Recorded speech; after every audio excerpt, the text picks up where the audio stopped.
Your career is extraordinarily wide-ranging, from evolutionary biology to peace studies, Buddhism, nuclear war. Now, your most recent book talking about the soul delusion. How would you describe what you do? Is there a single thread connecting it all? Well, Jay, I think I would describe what I do as being analogous to what you do in your podcast, which is to say I deal with whatever interests me. Um, and those interests have varied, although my original training was in evolutionary biology and animal behavior and applying evolutionary concepts to the behavior of animals and humans. And that has continued. There Mm, is that thread. Um, in terms of my actual empirical research, that's where most of it has been. Um, on the other hand, relating things like nuclear war and my deep avoidance thereof, there's certainly an evolutionary component here in that I would like to see human beings not end their own evolution and the evolution of other living things on planet, or at least not change them so dramatically as what happened with nuclear war. And so my opposition to nuclear war and my commitment to peace and peace studies is all c- connected there. Um, I guess increasingly I take a wide-ranging view of behavior generally. Um, and the most recent book, the reason ostensibly that you and I are talking now, really comes from my own long-standing atheism mm. and science. I am a scientist at heart. Deep in my non-existent soul, I am a scientist. And I apply science and reason as much as I can. Mm. And I guess if nothing else, maybe that's the underlying or overarching, to change the metaphor, uh, concept. So that's a rather long-winded answer to your open-ended question. If someone were to ask, what is evolutionary biology and what is the study of that, what would you say? Well, I'd like to think it speaks for itself. It basically takes evolution, the insights that we now have Hmm. into evolution and how evolution works, how it's worked in the past, but at least as much and more so, how it's likely to influence things right now, the behavior of all living things. Um, and so it really involves applying those concepts, the basic concepts of evolution, which is really the underlying, I was going to say metaphor, it's not a metaphor, the underlying process that is responsible for all living things and how they operate. Um, I'm hoping that my evolutionary biology uh, colleagues would more or less agree. Yeah. It's an interesting question you asked, though. I think again, maybe the let me add one more thing. Um, in terms of certainly the underlying mechanism of evolution is natural selection, and we can certainly talk about that if you wish. But I think that the base take-home message of evolutionary biology is continuity, essentially a continuity of all living things, including human beings. I mean, my continuity with you and with all the listeners, and more than that, the human continuity with all living things. Um, and that underpins, I think, really the most important message we can take. It's been the basis in part for my interest in Buddhism. I wouldn't describe myself as a Buddhist as such, but I've studied Buddhism and I've been intrigued by it. And I wrote a book about it called Hmm. Buddhist Biology, which related Buddhist concepts to biology. And the basic idea of Buddhism that I find appealing with regard to biology in my own life is, again, that of continuity, uh, connectedness, fundamental connectedness that all living things share, which I find to be d deeply inspiring and not just inspiring in a emotional sense, but it leads to all sorts of insights. Yeah. Did I'm curious. did you grow up in a atheist and non-religious family? And did that tie into your study of evolutionary biology at all, or is it because you grew up atheist and then you study evolutionary biology, now you start talking about the soul? Well, that's a wonderful question, and it's one case that I have thought about a great deal myself. There's no question that I grew up in an atheist family. Both my parents were atheists, um, Jewish ethnically, Hmm. but certainly not observant in any sense whatsoever.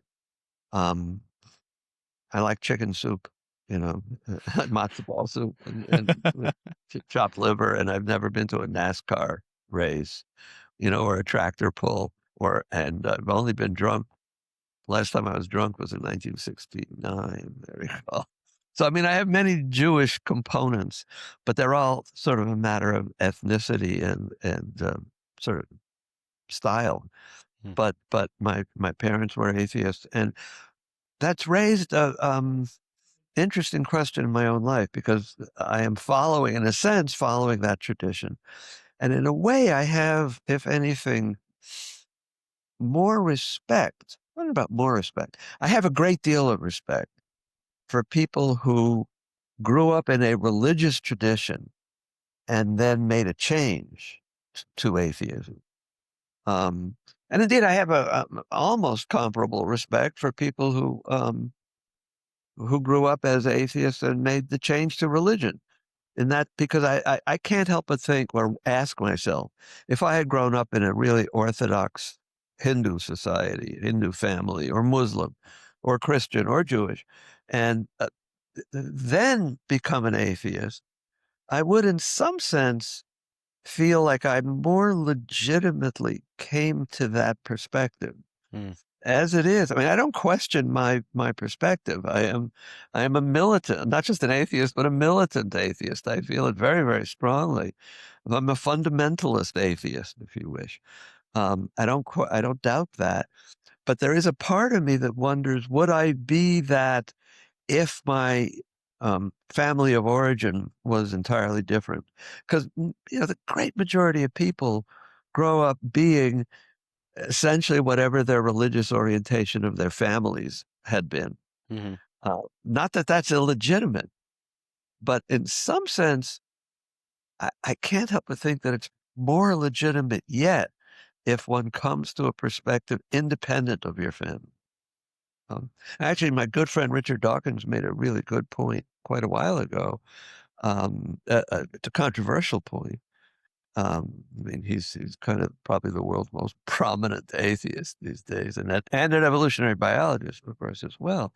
And Richard points out that again, this is very controversial, and I don't know how many of your viewers or listeners will agree. Um, he suggested that childhood exposure to a religion, whatever the religion of their family may be, constitutes child abuse Interesting.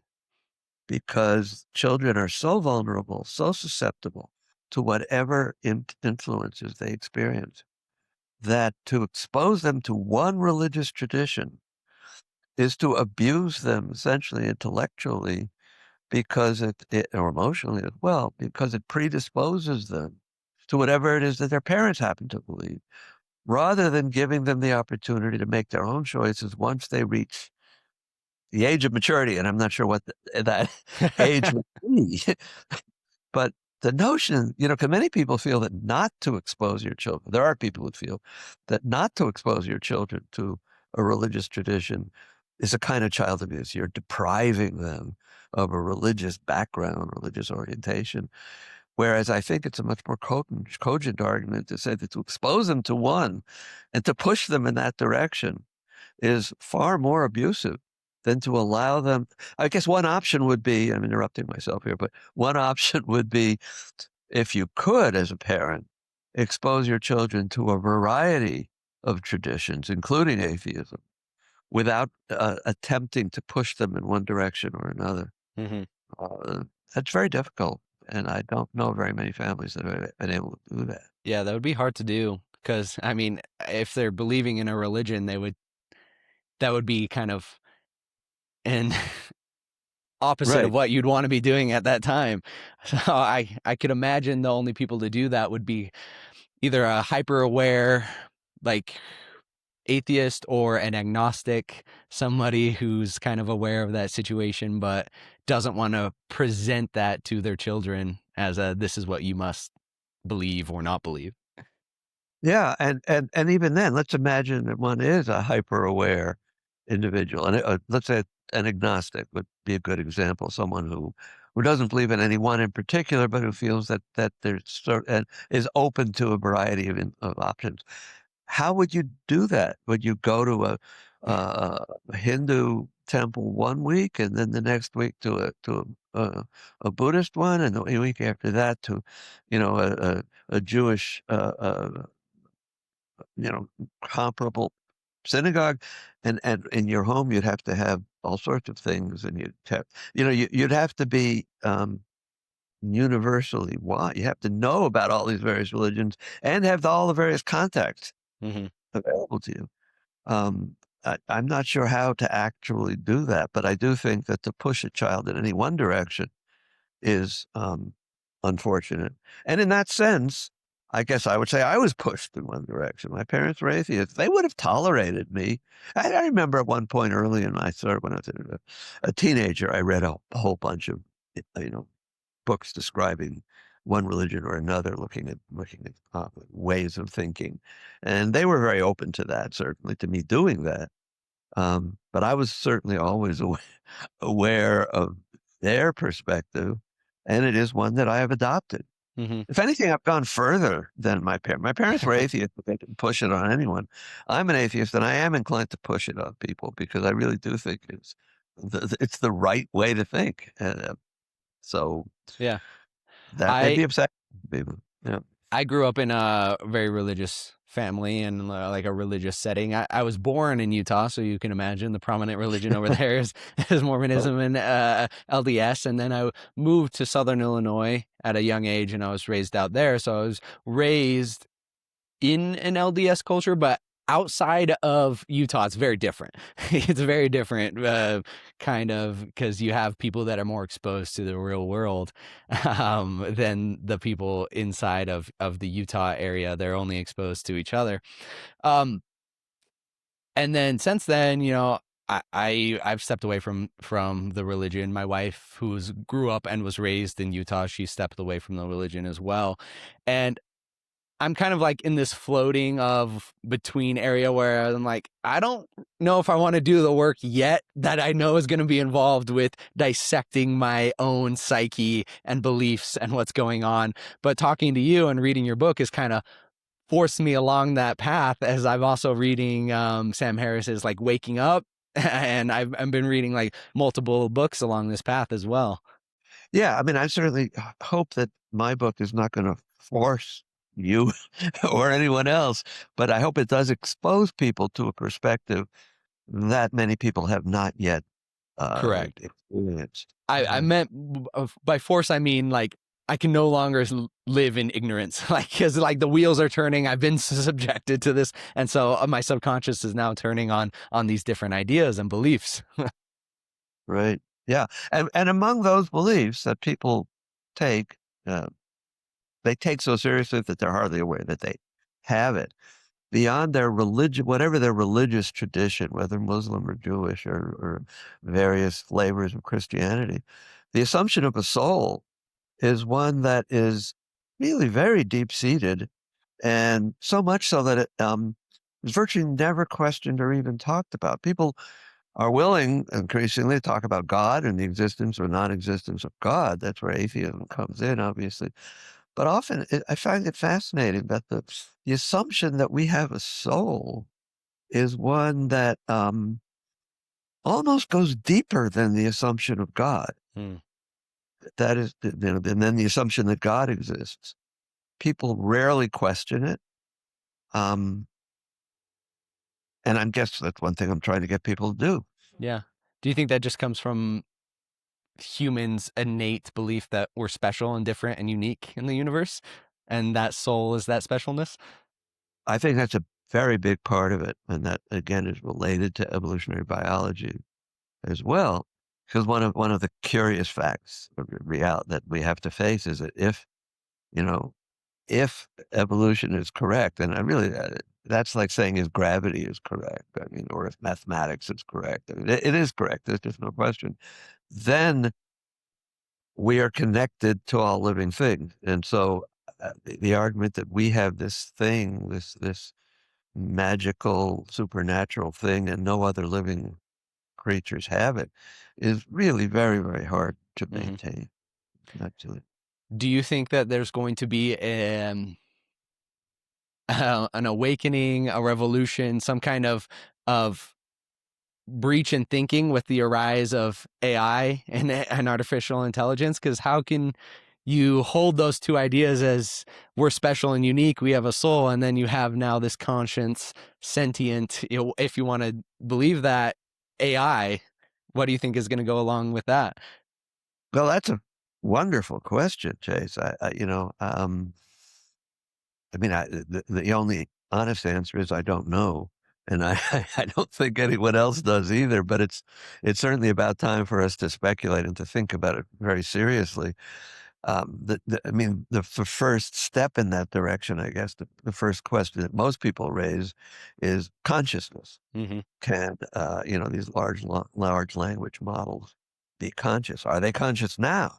Most people would say no, but they certainly do a pretty good job of simulating, Mm-hmm. with consciousness. So I guess the first step in that rather dramatic and altogether appropriate question these days is, are these AI systems conscious? Will they become conscious? If they are conscious, what does that mean? Yeah. Um, and the next step is to recognize that one of the major reasons you raised the question of, one reason that humans tend to not just believe in a soul, but actually assume that there's something like that, is because they like to think of themselves as being different from other animals. Um, Beyond that, I mean, there are a number of other reasons why people uh, often overwhelmingly tend to believe in a soul, despite the fact that I would argue there's no evidence. Not only is there no evidence for it, but there's a great deal of downside associated with that belief. But an important reason that people do flock to the notion of the soul is the idea of consciousness. Hmm. When they think about it, when they think about their own thinking, they think about their own awareness, their own consciousness, that can become a real mystery, and it is. It's maybe the greatest unsolved scientific mystery at this point that we're aware of, which is how do we explain consciousness? What we mean by that, and how does that work? And so there are people who embrace the idea of the soul as the explanation, what consciousness is all about. And so in that sense, to get back to your really very insightful, appropriate question, what about AI? Not only would AI be conscious at some point, whatever that means to be Mm-hmm. conscious. We have we don't know that, but in addition to being conscious, whatever that is, would AI have a soul? My computer does not have a soul, as far as I can tell. Oh, it's not conscious. It's not conscious either. Although I sometimes speak of it as though it is. Mm-hmm. I say, "Oh, my computer's screwed up. My computer's angry. My computer's lazy. My computer's, stop doing that." That kind of thing. Um, would we either imbue AI with a soul or feel that it has a soul? My dogs, I have 3 dogs that I love dearly, 4 cats and a horse. And, as far as I'm concerned, they all have consciousness, a rather sophisticated degree of consciousness. Do they have a soul? They don't have a soul any more than I have a soul, but I don't think they have a soul any less Yeah. than I do. I think they have consciousness, a significant amount of consciousness. Um, Whether consciousness and the soul can exist in a hardwired series of transistors, microprocessors, that rubs people the wrong way, almost as much as the idea that you or I don't have a soul. Yeah. They have wet stuff to have a soul. Yeah. You got to have neurons and all this clock moving back and forth across neuron membranes. As Some far of as the I'm concerned, they're some both of the observed. some of Yeah. the ambitious timelines for conscious like AGI puts it as early as 2027, and then the general consensus is like conservative is going to be like 2035. That's at least what I've gathered. Is it's coming quick, and it's already interesting. You have people forming groups for advocating for artificial intelligence rights and stuff like that. And so Right. I think we'll have a pretty interesting split and faction of people who see it both sides. Like, sure, it's sentient, but I'm still better because you don't have a soul. And then people are like, oh, it's sentient, you have a soul too. And then people who are like, oh, we both don't have souls. So, Right.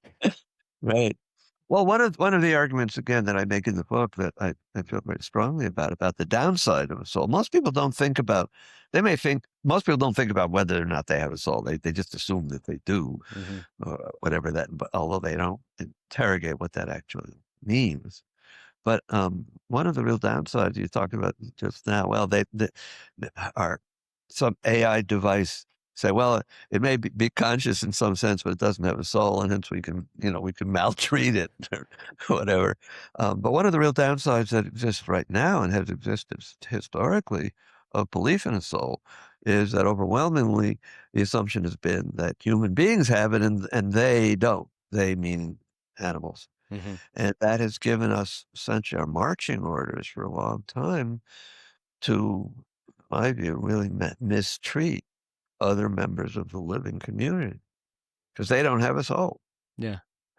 In Uh, what ways do we historically mistreated them? Like, obviously there's the animal consumption and eating other animals. Would you consider that a mistreatment and like an advocation towards veganism and stuff like that?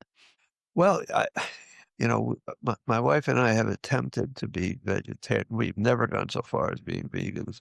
We're sort of failed vegetarians, actually. We attempt to be somewhat vegetarian, and we certainly reduced our meat consumption. Um, there's the pattern that many people have. They won't eat anything that has a face. Mm, You know?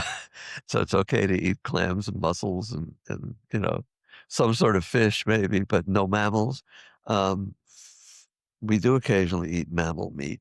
Um, I think the mistreatment of animals is very deep in our society. I mean, factory farming is an absolute abomination if you look into the details of what that involves.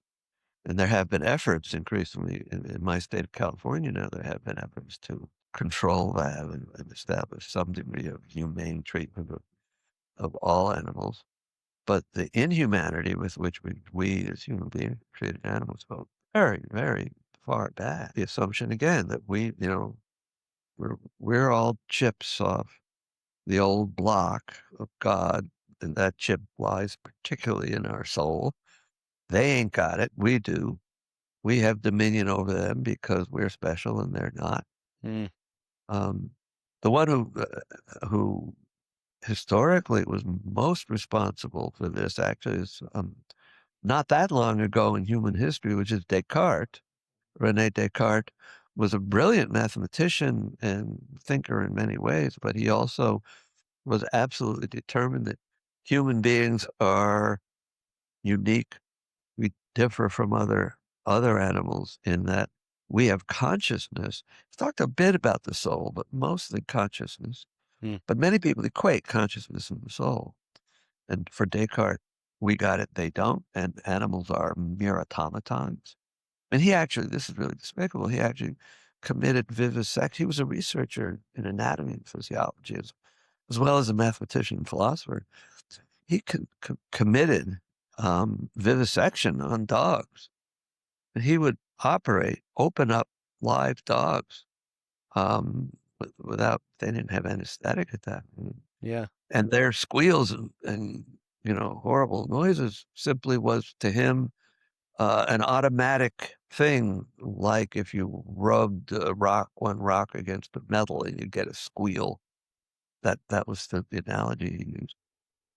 I mean, we've come a long way from that, Yeah. but not as far as I think we ought to, and we would come much farther if we abolished this artificial distinction. Real quick, before we get too deep into this conversation, I wanted to give you guys a peek under the hood when it comes to the data. So the data on this app shows me that less than 21% of my average monthly listeners are actually subscribed to the show. Now, subscribing to the show helps way more than you'd think.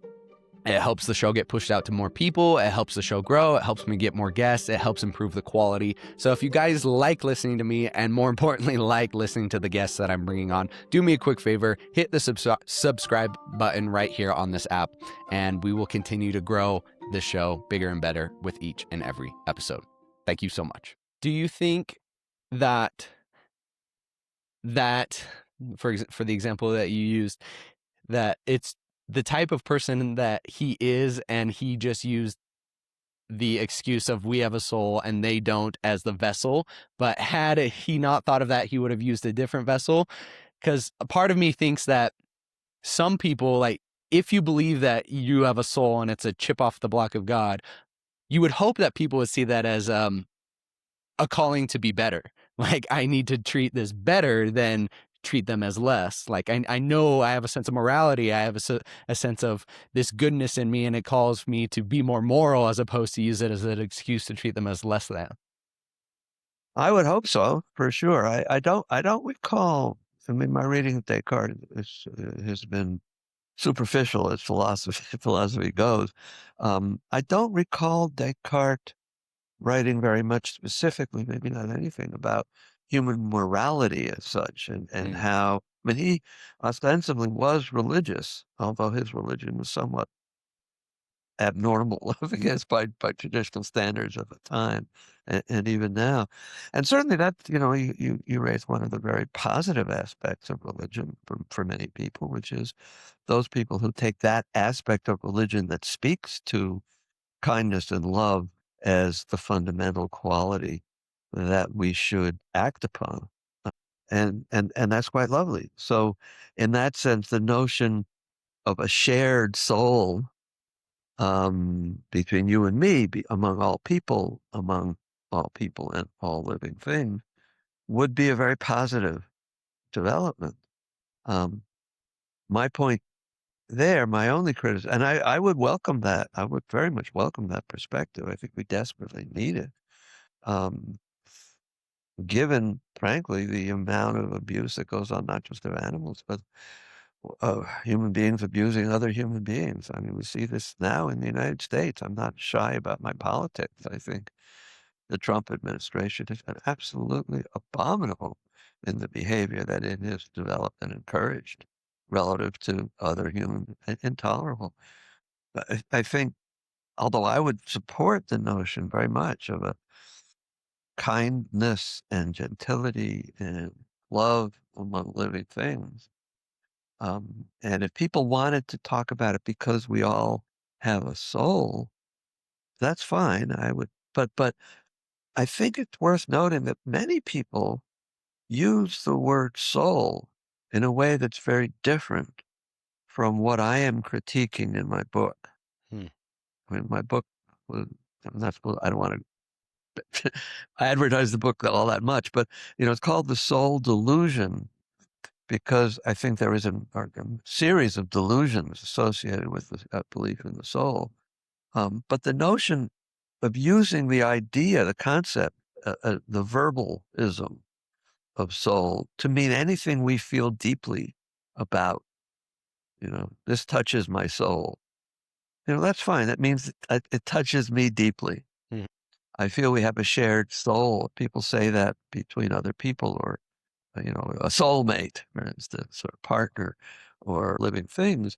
If one means it as a metaphor for a deeply felt connection, I think that's wonderful. It's beautiful. I'm all over it. Where I would step back is if it's actually taken as a literal, some sort of literalism, that I think is just indefensible and doesn't exist. But as a metaphor, I think it's wonderful. Mm-hmm. Do you find, as you've gotten older and Me getting older? spry and youthful, Yeah. what are you, 35? Yeah. I'm a young 80 years old. I mean, that thank God. As you've aged and you're 80 in your 80s, do you find that you wish there was a soul? Is there a certain sense of comfort or lack of comfort as you got in age and realize, hey, maybe this is the end? Maybe. Well, there's no question that it's the end. I mean, the end is coming, Yeah, right? It's like winter is coming from Game of Game Thrones of or something. Thrones. You know, it's increasingly winter. You know, my beard is more and more wintry. It used to be black. You know, um, certainly I am aware of death. Hmm. You know, the amount of life I've lived is much greater than the amount of life I have yet to live. There's no doubt that's true. You know, as one gets older, as you reach middle age, from then on, it's kind of you're looking back in terms of the likely life available. But absolutely not. I mean, I don't find that as a consequence of me getting older and being, I suppose, honestly, more aware of death in the future at some point, death coming for me in the future. Of course, it comes for everybody. Hmm. Um, no, I don't feel any greater belief in the soul.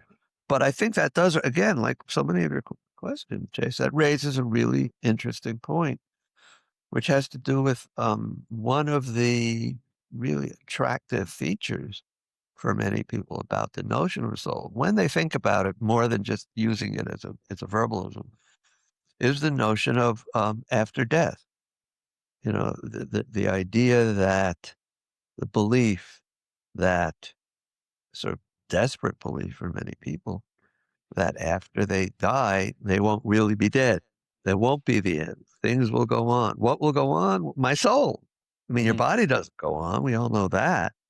Um, although there are some belief systems, particularly in Christianity, and I believe in some aspects of Islam, where the body is itself resurrected, not just Jesus being resurrected, but the whole body being resurrected in some sort of afterlife. It's not clear, by the way, what type of body you get when if those people who believe that, and there are a number of traditions that do you get your infant body? Probably not. Do you get your old fart body that's falling apart? Probably not. Do you get your body with its increasingly malfunctioning knees? You know, Do- what sort of body do you get? There's actually some Christian traditions that say you get your body at age 33 Hmm. because that was the age at which Jesus died, and some believe that was the perfect somehow the perfect imbued absolute bodily perfection. Anyhow, that I'm getting off on a tangent here, but one of the deepest fears, and some might say the deepest universal fears that human beings have, is the fear of death. Now, what does one do with that? How to deal with it?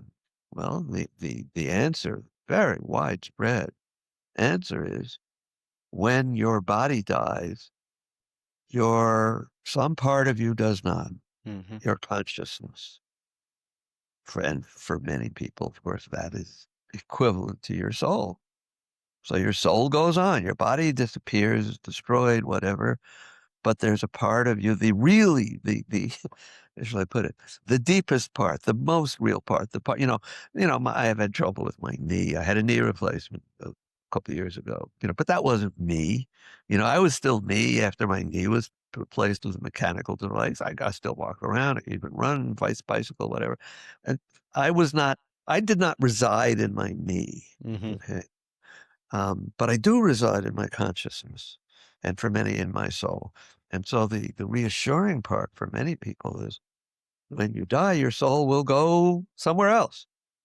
If you're lucky, if you lucky is probably not the real thing, but you know, for some people it is. I mean, Yeah. there's a belief that God made this decision. It has nothing to do with you. So it really is kind of luck whether you're one of the elite who will really go to heaven. And we could talk about that whole phenomenon. But in any case, the idea there is, and it's very, very reassuring for probably the great majority of people on Earth, is your soul will go. You will not really die. There's the really key part of you that doesn't reside in your knee or in your earlobes, but rather in your soul, will go on to live eternally somewhere. Mm-hmm. And ideally, of course, there would be something heavenly. It would be really pleasant. It would be lovely. By the way, I think there's some real comical aspects to that. Mark Twain had a wonderful essay where he wrote about how the belief that many people have that they would, it's often unspoken, but if pushed, what will they do? Well, what are you going to do in heaven? Well, there's that notion of playing the harp and singing in a heavenly choir.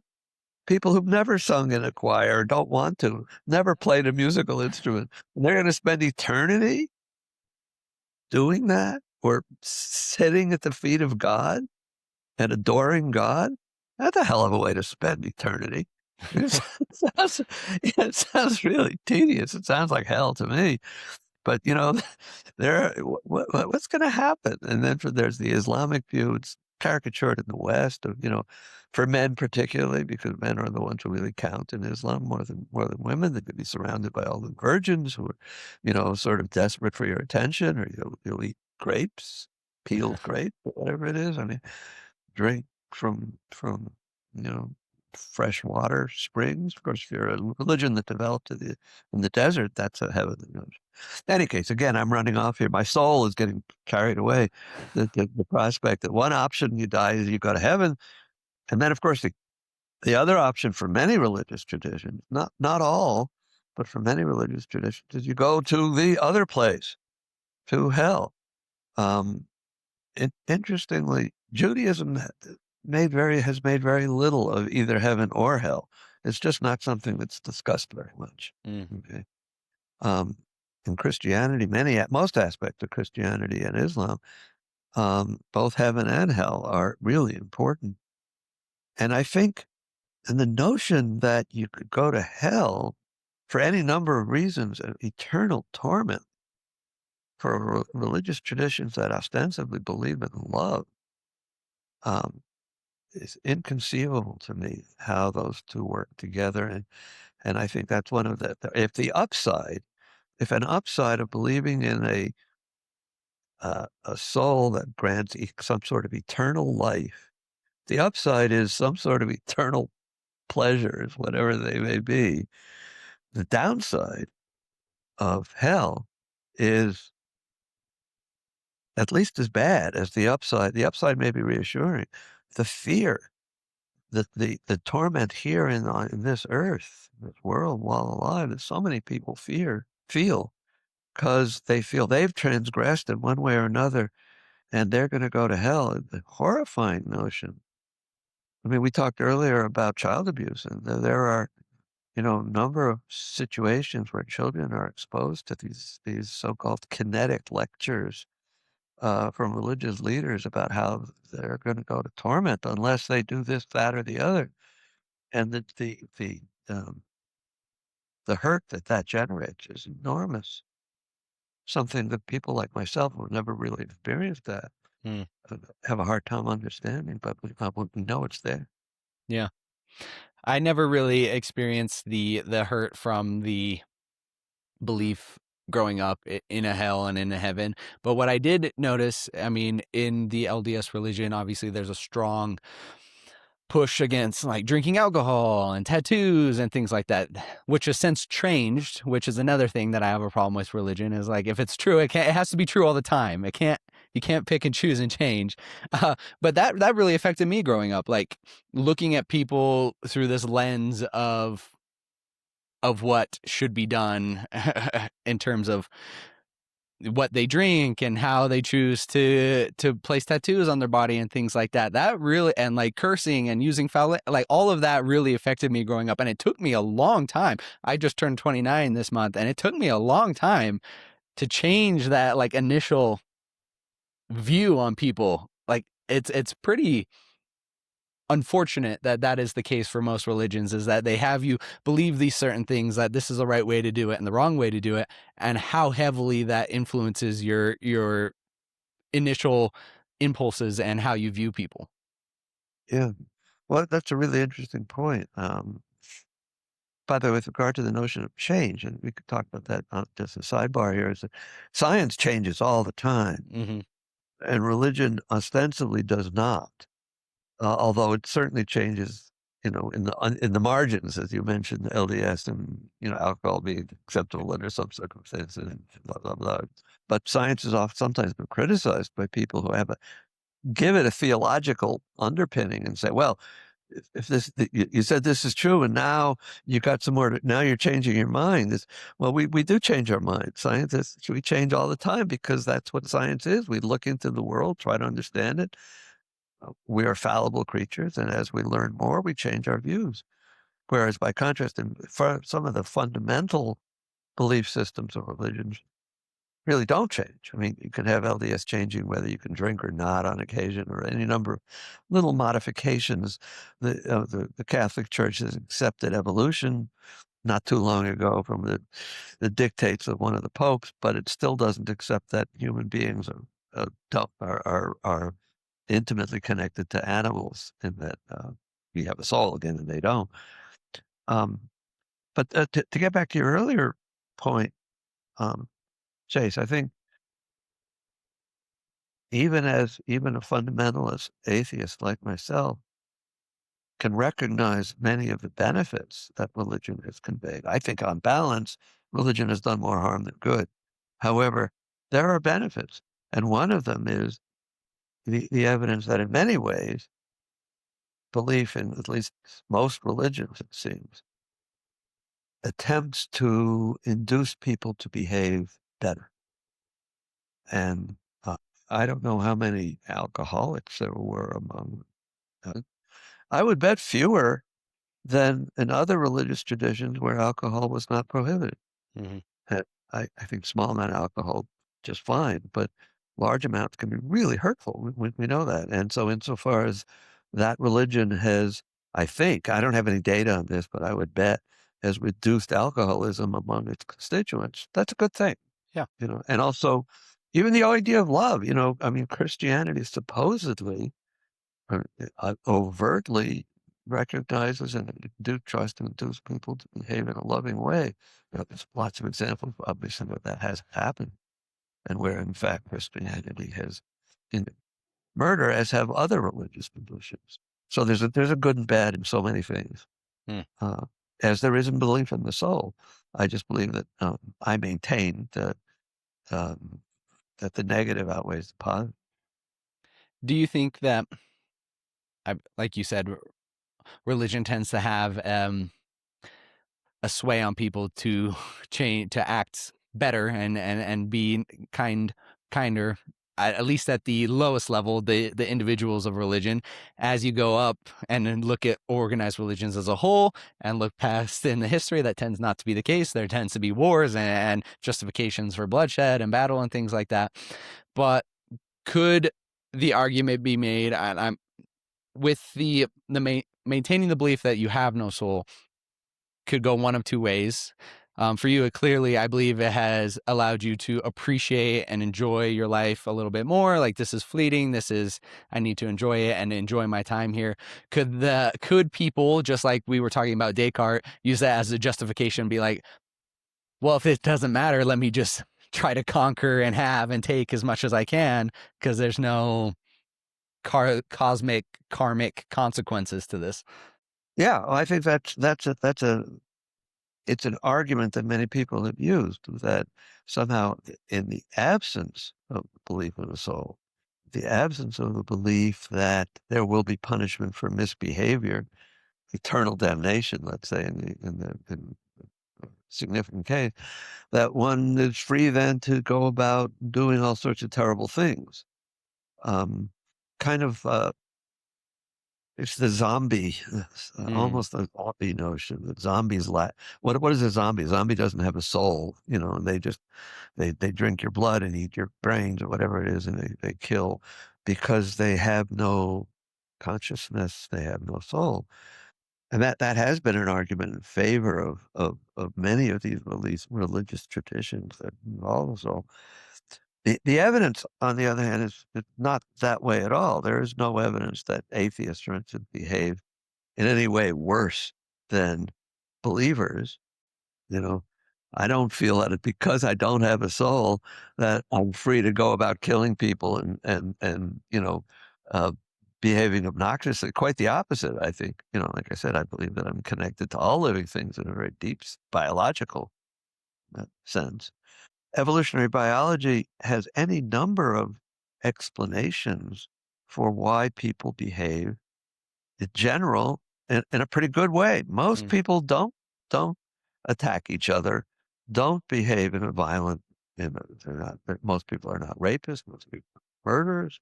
Uh, People do tend to lie a lot. There's a lot of evidence for that, even small lies, every day almost.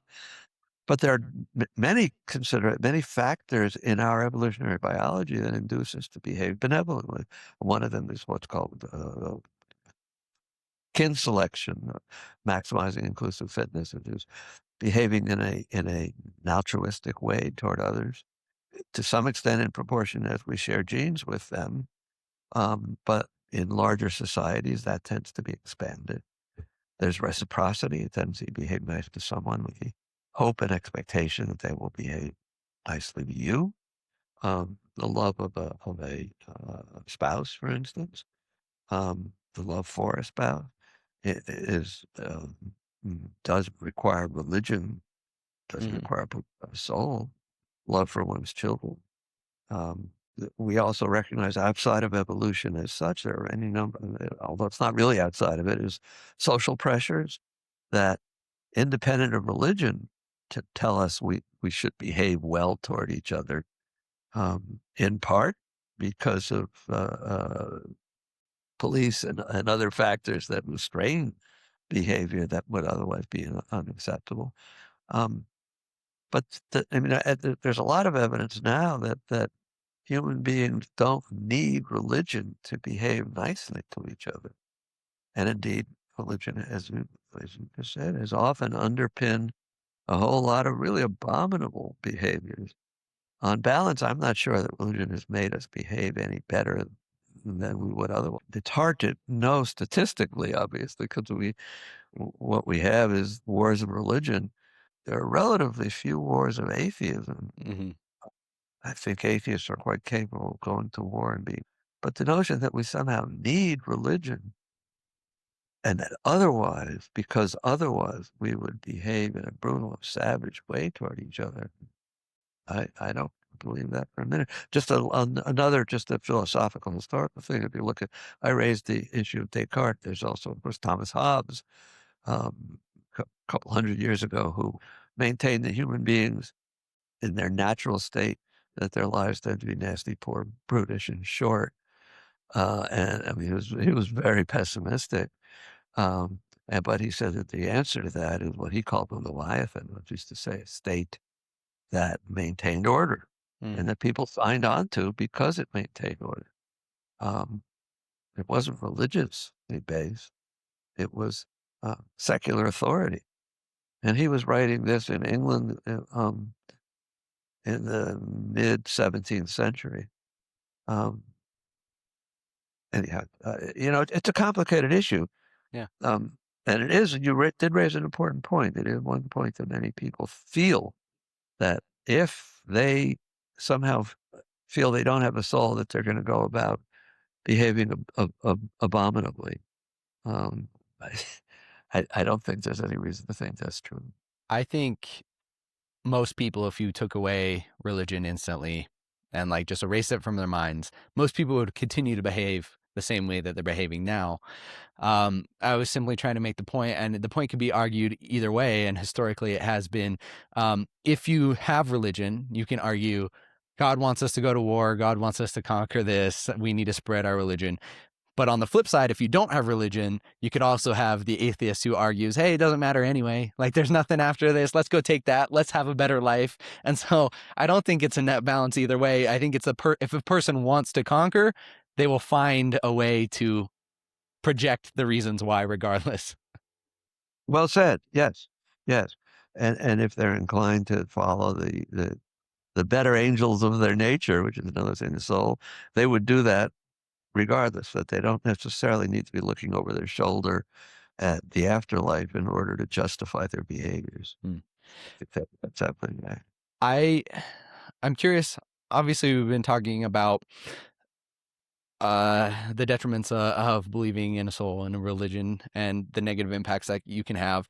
If somebody, I can understand the argument saying, hey, believing in the soul is kind of, it has, you believe you're coerced in believing into an afterlife and you have this cosmic monkey on your back where you're like always looking over your shoulder. But let's say you have somebody who is not, is agnostic. They don't believe in, any specific religion, but they believe that there's more, there's more to this after they die. Do you think there's a benefit even to that person to throw off the belief of a soul or something further? Yeah, I do. I do. And it's a I don't want to say deeper, but it's a less specific benefit, which is to say, I mean, it sounds corny, but there's something to be said for the truth. Hmm. Independent of the practical consequences of a belief system. And I mean, it's not altogether independent, I get, but there is something to be said for not being misled in your understanding of the world. Um, what's true, what's real. I mean, obviously there's a real practical benefit if you believe in gravity, if I drop something, I know it's going to fall. That's, I know that mathematics, arithmetic, mathematics, is a valid way of looking at the world. There's truth there. Whether it's going to have a practical consequence or not. And one of the things I mentioned in the book, I don't care the exact details. This is just a metaphor, but it's true. I have an apple tree in my backyard, and I just for the hell of it, pardon the expression, just for the hell of it, I counted the number of apples the other day, and I got something like 27. Well, what if the truth is, what if there were actually 29 or 24? That's a case where the truth, in a sense, really doesn't matter how many apples there were on my apple tree. On the other hand, there's something to be said for knowing what's what. And that's a more philosophical level, I suppose, regardless of consequence. I think in most cases, truth does have consequence, and adhering to the truth is real. But beyond that, and your question, what if you're open to any number of things, you don't believe any one is necessarily the case? Certainly one is entitled to that belief, or lack of belief in a way. But I would argue once more that regardless of practical consequence, there is something to be said for knowing what's what Hmm. and not being misled in one's life. Yeah. Do you think that weighs the pursuit of truth and the belief of truth? Do you think that overweighs a person's comfort in a certain sense if that belief is not inherently harmful to other people? Yeah, I'm not sure exactly your question, but I guess what I'm saying is like if somebody does believe in, again, an agnostic who's just like, yeah, there's more to the universe. I feel like when I die, it's just a step on my journey and there's going to be more. They don't, there's no real harm to themselves or to other people. Do you think that having them believe this or subjecting to them this truth and then their overall life inherently decreases, like they're more anxious, they're more anxious about death? Do you think there's still value to that? well, I think there could, there's a cost benefit, I suppose, Mm. in what ideas one adheres to. If I was speaking to who believed in God and the soul and believed that they were going to go to heaven after they die and that they're going to meet with all the relatives who have already died, and it's going to be a wonderful, blissful time.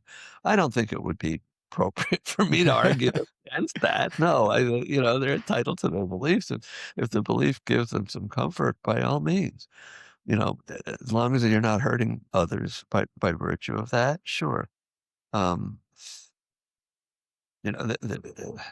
I would not want to deprive people of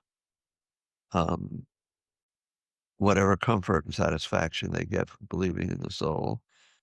Except again, I think there is something to be said for the truth. There's something to be said for avoiding misconceptions and misbeliefs. But part of the issue is that I think part of the belief in the soul often does cause a lot of harm with regard to behavior toward animals, for instance. We mentioned that. There are a whole other series of problems that are underpinned by soul belief that are often not appreciated, that are enormously hurtful. And mention one of them has to do with women's health care and reproductive rights. If you believe in a soul, then the question arises, when does the soul arise? When are human beings? When is a soul conveyed into a human being? Now, there are some religious traditions that maintain a certain age that happens. The most common beliefs, particularly that promulgated by the Catholic Church, is that there is this moment of ensoulment. And if you believe in a soul, the soul's got to come in at some point into the human body as it develops. And ensoulment happens at this magical thunderclap moment when the sperm meets the egg. Now, as a biologist, and if you look into the embryology of it, there is no single thunderclap moment. There's a dance between the sperm to the egg, the sperm membranes, the egg membranes, and they gradually come together. And then there are the chromosomes, and they remain independent, but they do a dance between them and eventually come together in one way or another. But if you believe in ensoulment happens at that moment, even though there is no moment, then what happens is that fertilized egg, one cell fertilized egg, has a soul. And when it divides in two, and it's a two-celled egg, two-celled what we call a zygote, that has a soul. If you undergo an abortion, that is to say, if that zygote dies for whatever reason because of human activity, that's murder. You've destroyed a living soul. Well, I mean, that idea underpins opposition to abortion, and it really it very negatively impacts women's reproductive rights, and it's something that is often not appreciated.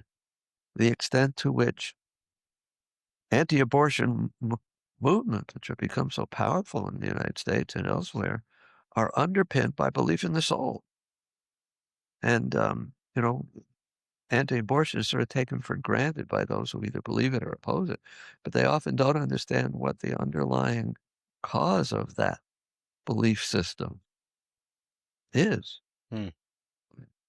So that's a really heavy consequence of soul belief. What are some other ones that aren't at the forefront of people's minds when they think about the soul? Well, another one is at the other end of life, the issue of euthanasia. If people have a soul, then it's the same argument, but in the other direction. I think not for all people, but for many, there's a inhibition in terms of actually enjoying and appreciating life. The inhibition being that because this life doesn't really matter. The one that really counts is the one that happens somehow after you die, which is an oxymoron if ever I've heard one. Right? The life that really counts is the life that happens after you're dead. But for those who maintain that, everything that happens in our current world is under a veil of not really mattering, not really counting. It's superficial compared to what will really count. And so in that sense, to be freed of that misbelief, I sort of think to this point, is to be free to appreciate, take advantage of the world as it is now. Um, by the way, there's a cost as well that we haven't mentioned. I don't know how much more time we have, but there is a cost or um, that comes along with not believing in the soul, as was mentioned. It's another one of those things that leads people to believe in the soul, in addition to the afterlife notion, or somehow trying to make sense of their consciousness, and using the notion of the soul as a way of explaining their conscious minds. And that is that sense of centrality that is very self-gratifying for many people. It's worth looking at one reason, again, why the soul is so appealing for so many people. I call it in the chapter where I talk about it, I call it something about the golden helmet of Mambrino, uh, if you recall from Don Quixote Yep. or the musical Man of La Mancha, where the Don sees this guy coming with a brass hat, and he gets all excited. He thinks that's a golden helmet, the golden helmet of Mambrino. In fact, of course, it's a shaving basin. Um, but that notion is very persistent and self-satisfying for people, that they have this golden helmet. Each person carries around with them this golden helmet imbued within them, endowed by God, their specialness. And everyone yearns to be special in one way or another. And in many ways, that belief in the soul, transcends religion, in that religious belief in God requires a kind of, for many people, requires, it's not easy to see God in other things. You have to, it's almost the religious mystics who are particularly good at that.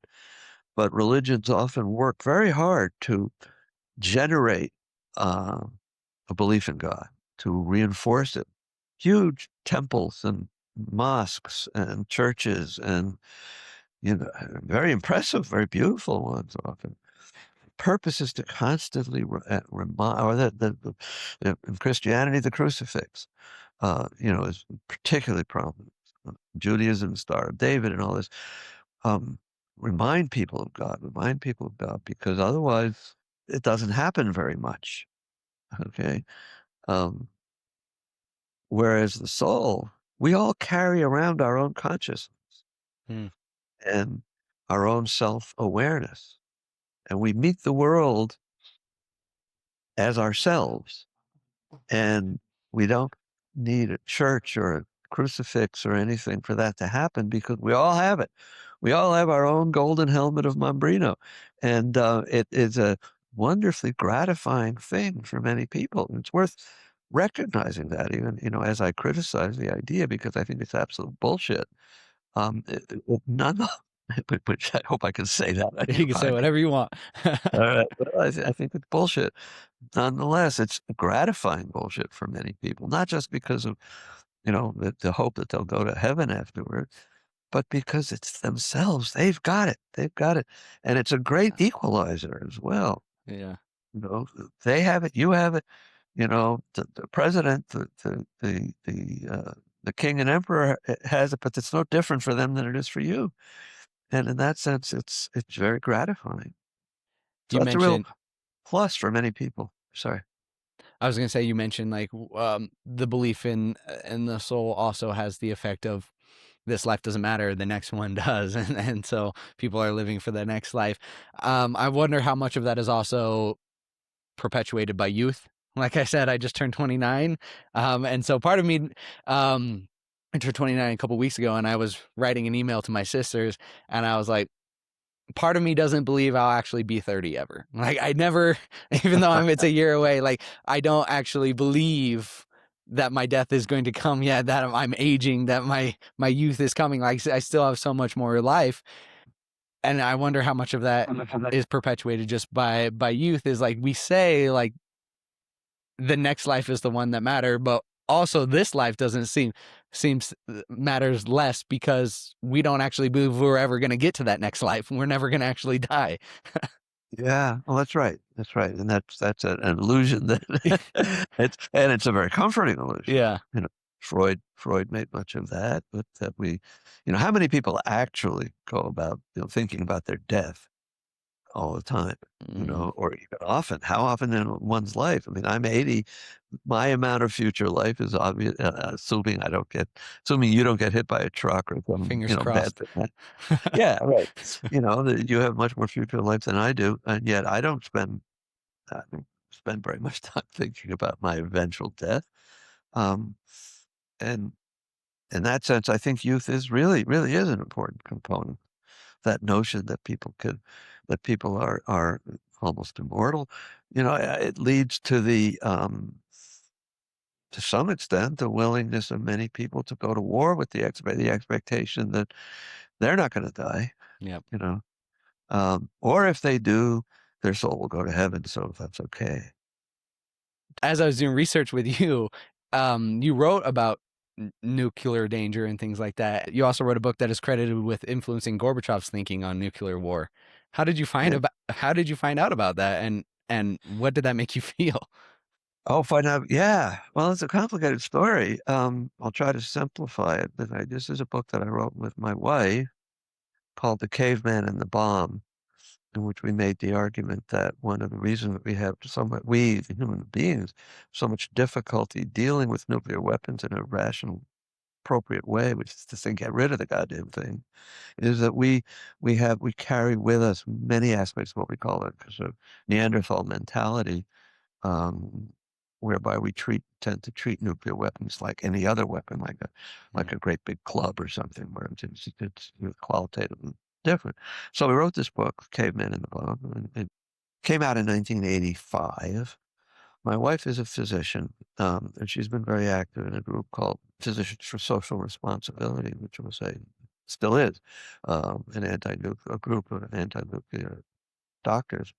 You said your wife went to medical school. She should look into PSR. mm. They have chapters for medical students as well as already graduating doctors. I hope she look into it. The doctors do have somewhat more influence. They can talk about the absence of any effective medical response, for instance, in the aftermath of the war. In any case, so Judy, my wife, has been very active in PSR. She founded the Washington State, we lived in the state of Washington at the time, Washington State chapter of PSR. Gorbachev had a big, and the physicians movement, not just PSR, but the group called the International Physicians for the Prevention of Nuclear War, which is an international group and had representative physicians from the then Soviet Union at the time as well.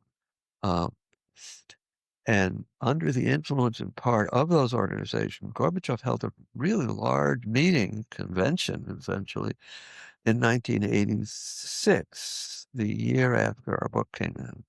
And Judy was invited to attend as a representative from the United States. She wasn't the only representative, I thought, but there weren't very many others.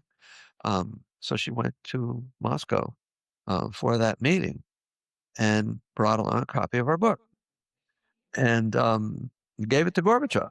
It turned out they were, these sort of, shake hand lines and, stuff on them. So she handed him this book. He didn't think much of it. He you know, shook her head back and, said thank you. And I don't remember if he said it in Russian or English. But then she thought, oh, probably nothing will come of that.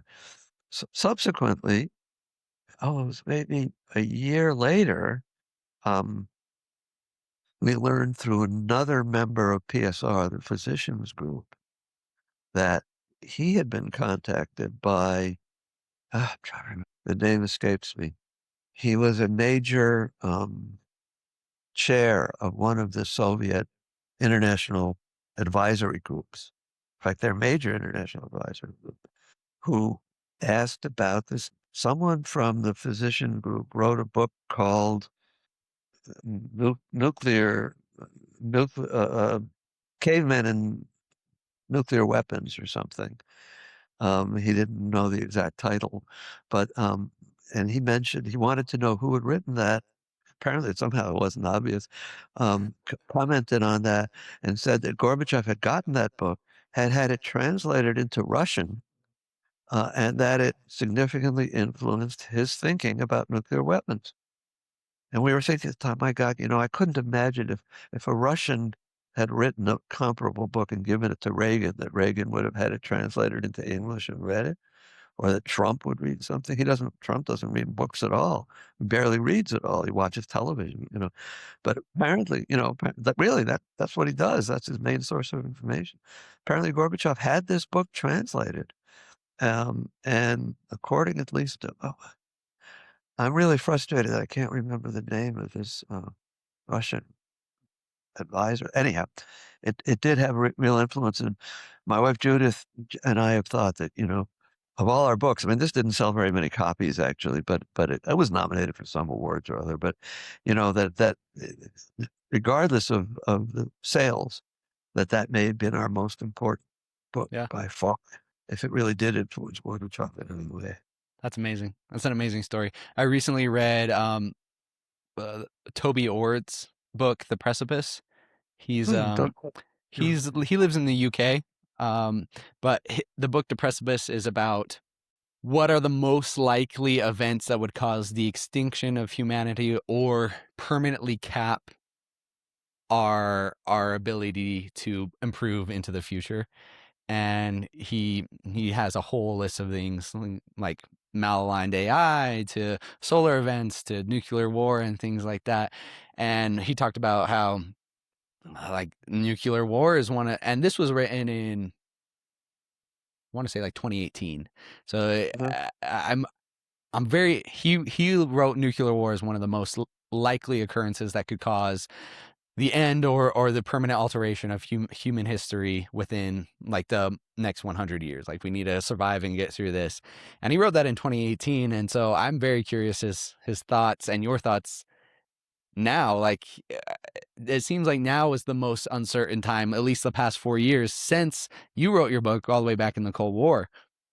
Yeah. Oh, absolutely. And by the way, while you were talking, I have to apologize. I remembered the name of the Russian politician, Georgy Arbatov, who was the head of their committee called the Committee on the U.S. and Canada. It was their main foreign policy advisor. Anyhow, yeah, I think at this point things have gotten significantly worse than they have been since the Cold War. Whether they're worse than they were at the worst time of the Cold War is hard to say. We came really close And in he our in his book he yeah. cites that like several incidents where we were like near misses, like a nuclear sub, a Russian nuclear sub, how they almost launched a nuke at the U.S., but Right. they were. It's Cuban crazy. Missile Crisis. Yeah. Yes. Oh, yeah. And computer errors whereby things were literally a matter of minutes, Mm-hmm. uh, and we have survived so far in large part by luck. And, Yeah. so the among the horrors, among the problems here, in terms of the human future, the future of the planet, there are a number of things that make our situation risky, if you will. And certainly nuclear war is not the only one. Mm-mm. Problems with global climate change, for sure, resource depletion in a variety of ways, maybe the growth of AI. I doubt that will threaten us in itself, but who knows? Um, Among the problems of something like nuclear war, not just the problem of what would happen if it did happen, but the problem of raising human consciousness with regard to it. Very real and severe. I mean, even something like global warming, as bad as it is, and it is bad, very bad, at least there are indications that can be pointed to. We have data, we have evidence, we can point to the warming of the planet. And with regard to nuclear war, it hasn't happened. I mean, there were two uses of nuclear weapons in war that caused enormous amounts of death and suffering at Hiroshima and Nagasaki, but nothing since then. And so in order to raise human consciousness with regard to nuclear war. It's a major effort because we have to point to imagined and expected events in the event that this happens, but there's nothing real to point to since 1945. And so to raise human consciousness about something that's not going on right now is really difficult. And that's why, in large part, scientists have to rely on essentially the artists, the storytellers, the movie makers, the songwriters, the painters, you know, um, something that will, I was going to say something that will touch us in our souls. What I mean, of course, is touch our Yeah, consciousness. yeah, You know, that's a real problem with regard to nuclear weapons. A real practical, immediate problems. Obviously, the the uh, uh, um, the latest, most important nuclear agreement that the U.S. has had with Russia, that which picked up the Soviet responsibilities under treaties, has, as of our conversation in late February, has gone, it no longer exists. There no longer are any treaty restrictions on the U.S. and Russia with regard. So in that sense, things are really dangerous. Um, but even then, that change, it was on February 4th, 5th, 6th, something like that, that the New START Treaty expired. But there was no, you know, moment of ensoulment. There was no crash of thunder there, um, and in that sense, it's a good thing. There was no nuclear war the next day, but there are no more restrictions now. mhm, And in that sense, we're living in a world without restrictions with regard to nuclear weapons. And that's a real problem, without yeah. doubt. We hope's not a strategy, but in some situations, for some people, it's the best you can do. We can only hope to some degree, and also rely on those near misses, like that one where the Russian soldier, the instruments were saying that we launched an attack, and he chose not to retaliate because he didn't want the world to end. Like, we gotta hopefully rely on ideally no more near misses, but if we do, the goodness of individuals in the situations that they're in. Right. Their sense of responsibility. There was a movie written about them, made about this fellow. It's called The Man Who Saved the World. And he was a Russian, forget his status. I think he was a colonel at the time. And he was monitoring their radar. This was in the 1980s. Radars were, better than before, but not nearly as good as they are now. And the report he had gotten from his radar reports, radar and satellite reports, were that there were 5 ICBMs launched from the United States, which directionality suggested going toward the then Soviet Union. He didn't believe it, in part because he felt if the U.S. This was at a time of heightened U.S.-Soviet tensions. Mhm, Uh, he thought realistically, well, if the U.S. was going to attack the Soviet Union, they wouldn't attack with just 5 ICBMs.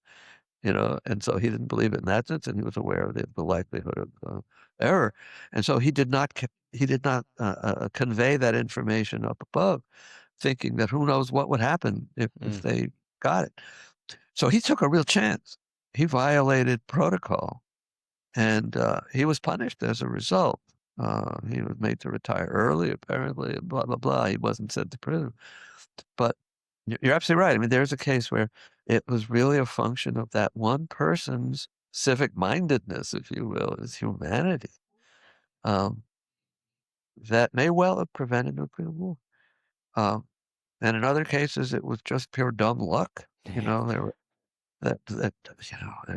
flocks of geese that were reported to be nuclear missiles aimed at the United States. There were signals bouncing off the moon that were misinterpreted. There was a uh, training device, training disk. In the old days, there were hard disks, and the disk was put in the computer. It was a training disk, but it was interpreted as the real thing. Fortunately, it was recognized as such within a few minutes.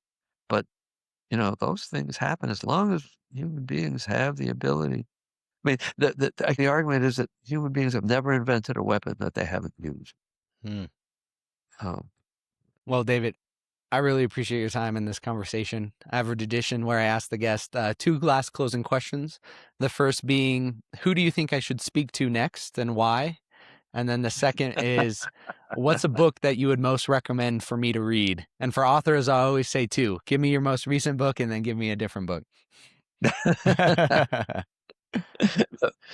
okay. Well, a book I would recommend that you read is written by my friend and colleague, Michael Shermer. It's called Truth. Hmm. And Michael's uh, probably the country, maybe the world's best known skeptic. He takes a very appropriate skeptical stance on things, and he believes in truth and in going deeper into whatever it is that is commonly believed or supported or claimed to be true, and see, is it really true? And Michael's book Truth just came out recently, and I would strongly recommend that. Yeah, And you can absolutely. tell him I recommended it too. Okay. All right. So my most recent book, which I have here, I'll flog very briefly, called The Soul Delusion. Um, I like the cover. Yeah. It's not very long. Um, it may change your views uh, if you're a religious believer, or it may support your views if you're not. But either way, I'd recommend that. And what was your other question? What other aspect of that question? I forget. Who do you think I should speak to next? Oh, I think you should talk to Michael. Yeah. Michael Shermer. His book Truth is excellent, and he has his own podcast called The Michael Shermer Show. So, and I'm sure he'd be happy to talk with you, and you'd find him a really engaging guest. Yeah, I'd absolutely love to talk to him. I'll reach out. Well, again, David, thank you so much for your time today. I'll have your book linked in the show notes below so people can just click on that and check it out. It doesn't look, as I was doing my research, I would share a social media or something like that, but it doesn't look like you have one. You're not too active on there unless you No, want to I don't. correct me. No, I Yeah. don't. As an old fart, I don't do social media, but I Hey, do these kinds of things, and I write. So, and you do books. If somebody wanted to read all your books, they could read for the entire year, like a book a week, and still not make it through. no, that's right. I've enjoyed this. Thank you.